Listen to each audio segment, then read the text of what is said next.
Hello po, magandang tanghali para sa inyong lahat at welcome sa ating day 10 ng Fast of Daniel natin, ang ayuno ni Daniel. Para po sa siguro first time nyo lang mapapanood yung series na to, and then nahihirapan po kayo na hanapin yung day 1 hanggang day 9. I decided na ilagay ito sa ating YouTube. Meron tayong playlist sa ating YouTube. And then pwede nyo po na makita para maging malinis, makita sa playlist natin sa YouTube kung ano-ano yung dapat ninyong gawin within this 21 days. 21 task na pwede nyong gawin kung gusto ninyo na matanggap yung Holy Spirit. Yes, kung gusto nyo rin ma-revive, pero mainly para sa inyo na gusto na matanggap yung Holy Spirit. And then, ano ba yung Holy Spirit? Ang Holy Spirit, siya yung gumagabay sa atin. Yung Holy Spirit, siya yung reason kung bakit naaalala natin yung mga tinuro ng Panginoong Hesus. Yung Holy Spirit, siya yung Diyos na tumatayo sa panahon natin right now. Yung Holy Spirit, siya yung Diyos. Siya yung Diyos rin sa panahon natin ngayon. Siya rin yung Diyos Ama, Diyos Anak, at Diyos Espiritu Santo na nakasulat sa salita ng Diyos. Bakit kailangan natin na matanggap yung Espiritu Santo? Yan po yung matutuklasan ninyo sa program ngayong araw. Ano yung task natin for today? Hiningi na ni Jesus na matanggap mo ang banal na Espiritu. Pastor, anong task yung meron dyan? Kailangan mo lang pong maniwala. Maniwalang hiningi na ni Jesus na matanggap mo ang banal na Espiritu. It's written dito yan sa libro ng Juan, sa chapter 14, mula verse 16 hanggang 17. Sabi dito, at hihilingin ko sa Ama na bigyan niya kayo ng isang tagatulong na sa inyo magpakailanman. Ibig sabihin ng sa inyo, makakasama magpakailanman. Siya ang banal na Espiritu na tagapagturo ng katotohanan. Hindi siya matatanggap ng mga taong makamundo dahil hindi siya nakikita o nakikilala ng mga ito. Pero kilala niyo siya dahil kasama niyo siya at sa inyo magpakailanman. So, i-analyze natin yung previous verse. Sabi dito, itong hilingin ko sa Ama, yan ay sinabi ng Panginoong Jesus 2,000 years ago. Sinabi niya sa mga disciple niya, hinihingi ko na sa Ama na ibigay niya sa inyo yung tagatulong, yung Holy Spirit na makakasama niyo magpakailanman. And 2,000 years ago, natupad rin po yan. Yung time ng Pentecost, kung saan yung mga disciples ay nakatanggap ng Holy Spirit. Kasi bago yan, hindi matanggap ng tao yung Holy Spirit.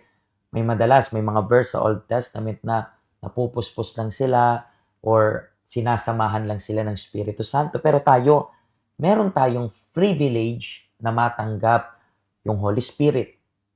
Meron tayong malaking privilege na matanggap yung Holy Spirit. Tumira yung Holy Spirit sa loob natin. Kasi natupad na eh. Kaya nga, ang task natin ngayon, paniwalaan mo, hiningi na yan ng Diyos. So, nasa iyo na lang kung paano mo i-claim. Paano ba natin i-claim? Sabi dito, tagatulong. So, yung Holy Spirit, siya yung tagatulong na sa inyo magpakailanman. Siya ang banal na Espiritu na tagapagturo ng katotohanan. And speaking of katotohanan, sabi pa diyan, bakit di siya matanggap ng mundo?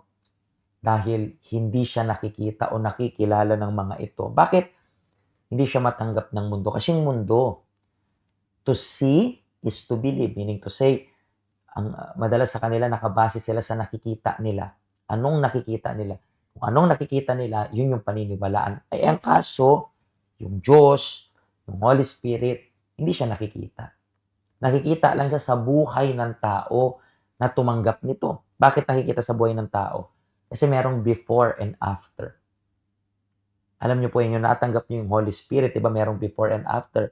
And I would like kayo po na meron ng Holy Spirit. Paki-comment nga po dito sa comment section kung paano ka before and then after mo na matanggap yung Holy Spirit. Paki-comment po yan dito sa ating comment section kung paano ka dati, kasi sabi ko nga, hindi man nakikita yan ng tao yung Holy Spirit kasi nga, Espiritu hindi nakikita. Pero makikita siya sa buhay ng tao na merong Holy Spirit. At for sure, makikita yan sa pag-uugali ninyo. Hindi sa material, kundi sa pag-uugali ninyo. Ano na po yung nasabi ninyong nagbago? Sino ka dati? Yes, I think magiging maganda yung comment section natin for today. Kasi isusulat nyo dyan kung sino kayo dati. Kasi yung iba sa inyo nakausap ko na dito sa Hong Kong personal. And minsan nakikita ko kayo, napapansin ko na mabait kayo, mabuti kayo, magalang kayo, marespeto kayo. Pero for sure, baka magulat ako na pag sinulat nyo dyan kung sino ka dati. Kasi kung sino ka dati, I believe, hindi na natin makita yung at least yung lamat ng nakaraan. Bakit? Kasi pinago na tayo ng Panginoon. So please, i-comment nyo po dito sa comment section kung paano kayo dati at kung paano kayo ngayon. Okay?